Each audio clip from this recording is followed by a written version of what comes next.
Medine, c'est un gars qui a mis Le Havre sur la carte de la France.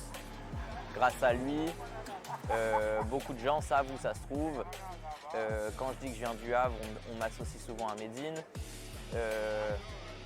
Et c'est une fierté parce que c'est un mec digne, c'est un mec qui est droit dans ses baskets, qui défend des luttes, qui prend position, qui est toujours humaniste, qui ne colle pas à l'image que la droite et l'extrême droite ont essayé de vouloir lui coller, et qui subit encore des annulations de spectacles, de concerts qui sont illégitimes et illégales.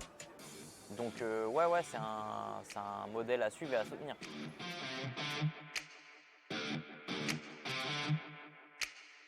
Ouais, tout est vrai. En fait, c'est important pour moi de créer un lien de confiance avec les gens qui me suivent. Et si c'est pour leur raconter du baratin ou leur inventer des trucs, ça ne m'intéresse pas. J'ai envie que du début à la fin de ma carrière, on puisse tout regarder et qu'il n'y ait rien de honteux. Alors bien sûr, je peux prendre des positions parfois sur lesquelles je vais évoluer des années plus tard, etc. Et c'est tant mieux. Mais ce que je veux dire, c'est que je veux tout pouvoir assumer jusqu'au bout. Et donc tout ce que je raconte, c'est vrai.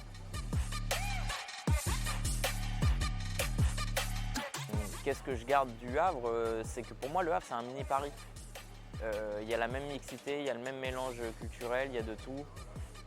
L'avantage, c'est qu'on a la mer, donc on a une ouverture sur le monde qui est différente de celle de Paris. Paris, il y a les touristes du monde entier. Nous, on a la mer qui nous ouvre, etc. Je trouve que c'est une ville géniale dans le sens où c'est une ville à taille humaine. C'est-à-dire qu'elle est assez grande pour que tu puisses y vivre librement sans subir les ragots, ce genre de truc d'un petit village où tout de suite dès que tu fais un truc tout le monde est au courant.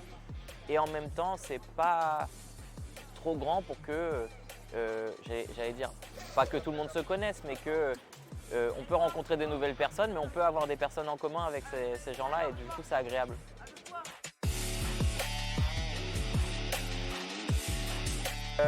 Moi j'ai mon ancienne salle de boxe donc quand je peux je vais boxer. Il y a le Five que j'aime bien fréquenter avec mes cousins. Quand je rentre, j'essaie de faire un foot avec mes cousins aussi. Et voilà, ensuite me promener sur la promenade de la plage. Les restos de la plage, j'aime beaucoup l'été. Je vais tout le temps au France systématiquement. Le resto crêperie de la plage. Et voilà, ouais, c'est ça mes habitudes, un foot, aller à la boxe et aller au France. J'ai l'impression qu'elle est plus étudiante, la ville. J'ai l'impression qu'il y a plus de jeunesse, elle est un peu plus dynamique.